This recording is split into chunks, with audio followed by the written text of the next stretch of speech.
Down to item 43, Mo, can you talk to us about how we're going to handle the electrical distribution for this? Yeah, so he got Oh, dude, you're looking kind of tired. I have the answer, just a second. All right, so I think we're down to the final, 63 items. We're going to have to do an equipment review, the camera. Ooh, are you okay? What's going on over there? Beam, I'm just so exhausted, but innovation never sleeps, so I'll just keep trucking through. Fair, fair. Hey, can I get you a cup of coffee, maybe? Beam, if you were in Virginia, I would say yes, but Ye of little faith. Stand by.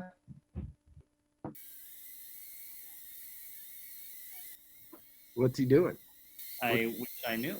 What happened? All right, what's the next item on the list? Camera angles. Camera angles, yeah. So we're gonna start with a 2.8 pushed at like something like a 5.6. What? Oh, excellent. What was that? I see that my recent programming between the drone and the coffee machine. You got it? How'd you get a coffee machine and a drone to work together? How would you even go about something like that? Oh, yeah, that's, I used JavaScript. On second thought, maybe you should stand up and take a few laps around the hub. Beam, I want the same treatment as Josh. What's happening here?